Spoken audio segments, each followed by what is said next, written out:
السلام علیکم۔ وطن عزیز سیلاب کی زد میں ہیں، لوگوں کے گھر ڈوبے ہوئے ہیں، پانی کھڑا ہے، ملک کا 1/4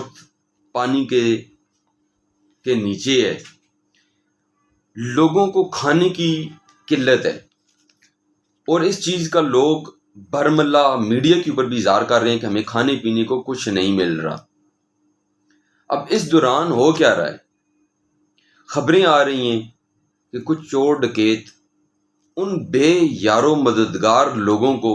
اگر کچھ کہیں سے امداد ملتی ہے تو وہ لوٹنے والے لوٹ بھی رہے ہیں، اور اس سے اوپر اب ایک اور یہ ہو رہا کہ پانی کھڑا ہونے کی وجہ سے بیماریاں پھیل رہی ہیں، کہیں ڈینگی ہو رہا ہے، بخار ہو رہا ہے، اور لوگوں کی اس مجبوریوں کا، بے یارو مددگاری کا، اور ان کی جو زندگی اجیرن ہوئی پڑی ہے اس کا فائدہ اٹھاتے ہوئے دوا بیچنے والی کمپنیوں نے دوا کو مہنگا کر دیا، سٹور والوں نے اس کو ذخیرہ اندوز کر لیا، مارکیٹ میں جو دوائیاں میڈیسن لوگوں کی ضرورت کی ہیں ان کو ناپید کر دیا گیا، اور کھانے پینے کی اشیاء مہنگی سے مہنگی ترین کر دی گئیں اور مارکیٹ سے ان کو غائب کر دیا گیا۔ یہ ہے ہمارے ملک کا کہ لوگوں کا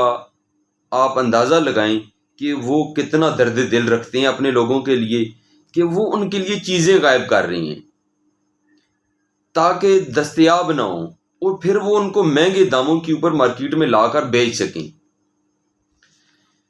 میں اس کے اوپر دین،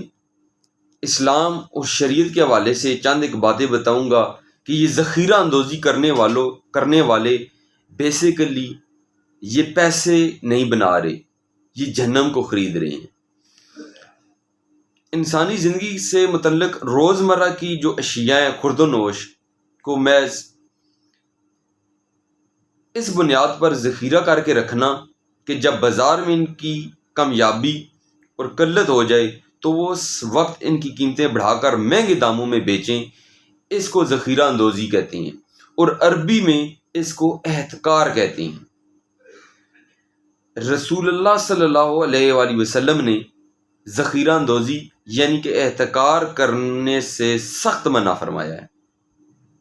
حضرت عمر فاروق رضی اللہ تعالی عنہ سے روایت ہے کہ رسول اللہ صلی اللہ علیہ وآلہ وسلم نے ذخیرہ اندوزی کرنے والے کو ملعون قرار دیا ہے۔ یہ وہ لوگ، اسپیشلی وہ تاجر جو لوگوں کے لیے میڈیسن سے لے کے کھانے پینے کی اشیاء مہنگی سے مہنگی ترین انہوں نے کر دی ہیں اور ان کو ذخیرہ اندوزی کر رہے ہیں تاکہ وہ ان کو مہنگے داموں بیچ سکیں، یہ میں ان کے لیے ویڈیو بنا رہا ہوں کہ خدا کا خوف کریں، اور یہ آپ کیا کر رہے ہیں یہ آپ سن لیں تاکہ آپ کو پتہ چلے کہ آپ اپنے ساتھ کیا ظلم کر رہے ہیں۔ ایسا نہیں ہے کہ ایسے میں اکثر درد مند پاکستانی جو لوگ ہیں، تنظیمیں ہیں جو لوگوں کی امداد کر رہی ہیں، ان کے ساتھ ہمارے ملک کے جو تاجر ہیں ان کا بہت بڑا ایک رول ہے، ان کی بہت بڑی کنٹریبیوشن ہے اس امداد میں۔ ان کی کنٹریبیوشن کے بغیر شاید کچھ بھی اس حد تک نہ ہو پاتا، وہ بہت بڑا امداد کر رہے ہیں، جو کہ یہ ان کا یہ جذبہ لائق ستائش ہے، قابل تحسین ہے، مگر اسی دوران کچھ دولت کمانے کی دھن میں بھی لگے ہوئے ہیں۔ تو یہ میں ان کے لیے ویڈیو بنا رہا ہوں کہ جو اپنے من چاہے داموں فروخت کرنا چاہتے ہیں اور اشیاء ضرورت کی قلت کر کے، ان کے جو ایسے سیاہ قلب والے شفاق قسم کے تاجر ہیں یا بزنس مین ہیں، یہ میں ان کے لیے ویڈیو بنا رہا ہوں کہ وہ لوگوں کی انسانی زندگی کے ساتھ کھلواڑ کر کے، لوگوں کی جو لوگ زندگی ان کی اجیرن ہوئی پڑی اس میں مزید مشکلات پیدا کر کے وہ اپنے ساتھ کیا کر رہے ہیں، وہ یہ میں بتا رہا ہوں آپ کو۔ حضرت عمر رضی اللہ تعالیٰ عنہ نے فرمایا کہ دوسرے شہر سے مال لانے والے کو رزق دیا جاتا ہے اور ذخیرہ اندوزی کرنے والے کو نفع ملتا ہے، سنن ابن ماجہ میں۔ اسی طرح البیہقی میں کتاب البیکی میں حضرت مقل بن یسار رضی اللہ تعالیٰ عنہ فرماتے ہیں کہ حضور اکرم صلی اللہ علیہ وسلم نے فرمایا جس شخص نے مسلمانوں میں گراں فروشی کی تو اللہ تعالیٰ کا حق ہے کہ اسے قیامت کے دن اسے بہت بڑی آگ میں ڈالا جائے۔ اب سن لیں جو لوگ ذخیرہ اندوزی کر رہی ہیں۔ کنز الاعمال میں، کتاب کنز الاعمال میں حضرت ابو ہریرہ رضی اللہ تعالیٰ عنہ سے روایت ہے کہ اگر کسی نے اس ارادے سے ذرا بھی ذخیرہ اندوزی کی کہ مسلمانوں کے کھانے پینے کی چیزیں مہنگی ہو جائیں تو وہ خطا کار ہے اور اللہ اور اس کے رسول پر اس کا کوئی ذمہ نہیں۔ اسی طرح ایک اور حدیث سنن ابن ماجہ میں ہے، روایت ہے کہ ذخیرہ اندوزی کرنے والے کے لیے کوڑ کے مرض اور مفلسی کی بددعا بھی وارد ہوئی ہے، سنن ابن ماجہ میں۔ اور ایک دن حضرت عمر فاروق رضی اللہ عنہ اپنے دور خلافت میں مسجد جانے کے لیے گھر سے نکلے تو راستے میں انہیں جگہ جگہ غلہ نظر آیا، تو انہوں نے پوچھا کہ یہ غلہ کیسا ہے اور یہ کس نے یہاں پہ جمع کیا ہوا ہے؟ تو انہیں بتایا گیا کہ اے امیر المومنین، یہ تو ذخیرہ اندوزی کا مال ہے۔ اور آپ نے پوچھا کس نے ذخیرہ کیا ہوا ہے؟ تو فرمایا گیا کہ یہ آپ کے ایک غلام ہے، یہ ان کا ہے، اور ایک حضرت عثمان غنی رضی اللہ تعالیٰ عنہ کے غلام فروخ کا یہ سارا مال ہے جو یہاں پہ انہوں نے رکھا ہوا ہے، ذخیرہ اندوزی کر کے رکھی ہے۔ تو آپ نے حکم دیا کہ ان دونوں کو بلایا جائے، وہ دونوں آ گئے۔ تو آپ نے ان کو فرمایا کہ ہم نے یہ مال اپنے پیسوں سے خریدا ہے اور ہم اس اور بیچتے ہیں، اس لیے ہمیں اختیار ہونا چاہیے کہ ہم اس کو ذخیرہ کریں اور جب مرضی بیچیں۔ آپ نے فرمایا میں نے رسول اللہ صلی اللہ علیہ وسلم کو یہ ارشاد فرماتے ہوئے سنا ہے جو شخص مسلمانوں کی غذائی ضروریات کی ذخیرہ اندوزی کرتا ہے اللہ تعالیٰ اسے تنگ دستی اور کوڑ کے مرض میں مبتلا کر دیتا ہے۔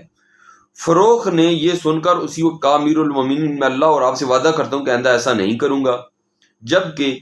حضرت عمر کے جو غلام تھے وہ اپنی بات پر ڈٹے رہے کہ ہم اپنی خود خریدتے ہیں خود بیچتے ہیں، تو پھر ان کو بعد میں وہ کوڑ کے مرض میں مبتلا ہو گئے تھے۔ یہ مسند احمد، کتاب کا نام ہے مسند احمد، اس میں یہ بیان ہے۔ پھر اسی طرح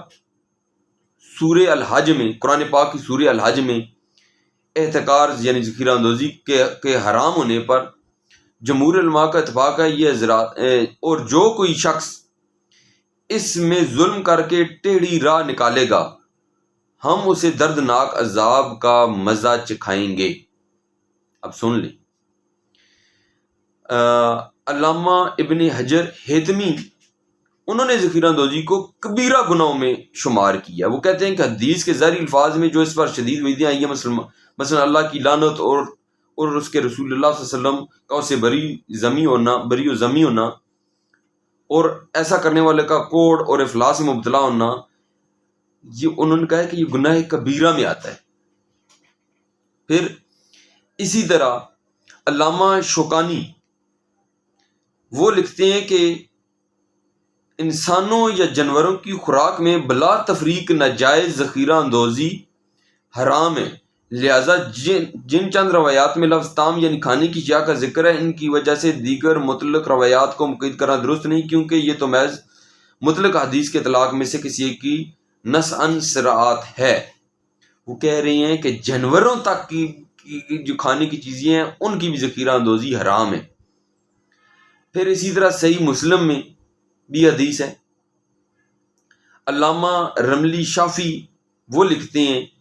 کہ مناسب یہی ہے کہ ناجائز ذخیرہ اندوزی کا حکم ہر اس چیز پر ہونا چاہیے جس کی عام طور پر ضرورت ہو، چاہے اس کا تعلق ملبوسات سے ہو یا کھانے کی چیزوں سے ہو۔ بڑی مقدار میں چیزوں کو روک لینا اور مہنگا ہونے کے بعد فروخت کیا جانا یہ ایک ایسا عمل ہے جس سے مسلمان کیا کہ تمام انسان چاہے ان کا تعلق کسی بھی جماعت، فقہ یا مذہب سے ہو، اس کی ذخیرہ اندوزی سے منع کیا گیا ہے۔ ذخیرہ اندوزی کرنے سے آپ وقتی فائدہ اٹھا سکتے ہیں، لیکن آپ فائدہ لوگوں کو تکلیف دے کر اٹھائیں گے۔ آپ لوگوں کی جو آلریڈی پریشان ہیں، دکھ میں ہیں، ان کو آپ کی مدد کی ضرورت ہے، ان کو آپ کی محبت کی ضرورت ہے، ان کو آپ کے آسرے کی ضرورت ہے۔ انجلینا جولی جو امریکہ سے یہاں پہنچ گئی ہے لوگوں کی مدد کرنے کے لیے، لوگوں کے سروں کے اوپر ہاتھ رکھ رہی ہے، لوگوں کے کندھوں کے ساتھ وہ کندھا ملا کے چل رہی ہے، وہ لوگوں کی مدد امداد کر رہی ہے، تو وہ آپ کے اس عمل کو دیکھے گی کہ پاکستان میں یہ لوگ ایسے کر رہے ہیں، تو ان کا جو فارنر ہے ان کا آپ کے اوپر کیا ٹرسٹ بنے گا، اعتماد قائم ہوگا۔ تو خدا کا خوف کریں۔ یہ آپ کو دین اسلام کی باتیں میں نے اس لیے بتائی ہیں تاکہ آپ کو علم ہو کہ آپ ذخیرہ اندوزی سے جہنم کو خرید رہے ہیں، اپنی اور اپنے بچوں کی زندگی مشکل بنا رہے ہیں۔ آپ اپنے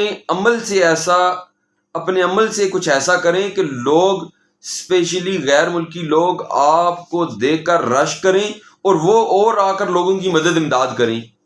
کہیں ایسا نہ ہو کہ جو مدد امداد آ رہی ہے وہ یہ ذخیرہ اندوز لوگ اس کو بھی بلیک میں خرید کے اور بیچنا شروع کر دیں، تو یہ مدد امداد بھی وہیں پہ رہ جائے گی، جو لوگوں نے اعلان کیے ہوئے ہیں وہ بھی نہیں ملیں گے۔ تو خدا کا خوف کریں۔ ایسے لوگ، میں اسپیشلی ان تاجروں کو کہہ رہا ہوں جو ذخیرہ اندوزی کرتے ہیں، باقی سب بہت بڑے تعداد میں ہمارے ملک میں انہی کی وجہ سے بہت کام ہو رہا ہے، بلکہ یہ چیزوں کو بیرونی ملک سے منگوا کے لوگوں کو آگے مہیا پرووائڈ کر رہے ہیں، تو یہ ایک بہت بڑی ان کی محنت ہے، کاوش ہے، وہ خراج تحسین پیش کرتے ہیں۔ تو باقی بھی اس سے ایک سبق لیں، اور ہمارے اداکار ان کو جو کینیڈا پہنچ گئے ہیں، کہاں چلے گئے ہیں، کہیں کسی سیلاب میں شان، علی ظفر، حمیرہ چنا، یہ جتنے بھی اداکار ہیں، چاہے وہ ٹیلی ویژن کے چھوٹی سکرین کے بڑی سکرین پہ ہیں،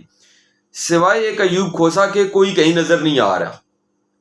تو کیا اداکاروں کا صرف یہی کام ہے کہ وہ سیاسی کمپینیں کریں اور سیاسی جماعتوں کی ان کے لیے ٹویٹ کر دیں؟ کیا کسی اداکار نے کہیں فنڈ ریزنگ کی ہے، کسی آرگنائزیشن کی مدد کی ہے، یا خود جا کر انہوں نے اپنی فاؤنڈیشن قائم کر کے یا کہیں کچھ اپنا اکٹھا کر کے مدد امداد کی ہے؟ میڈیا کے اینکر ہمیں مدد امداد کرتے ہوئے نظر آتے ہیں، فیلڈ میں جاتے ہوئے نظر آتے ہیں، آپ کا بھی یہ رول ہے۔ اگر انجلینا جولی آ سکتی ہے تو آپ لوگ کہاں پر ہیں؟ کہاں ہیں شان صاحب؟ کہاں ہیں علی ظفر صاحب؟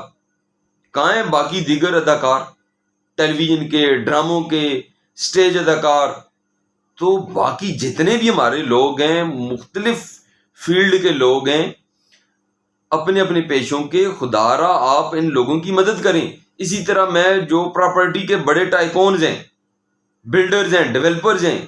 آپ لوگ بھی، صرف ایک ملک ریاض صاحب کا کام نہیں ہے کہ وہی جا کر وہاں پہ لوگوں کی مدد امداد کرے، یا ملک ریاض صاحب نے کر دیا تو سب کی طرف سے ہو گیا۔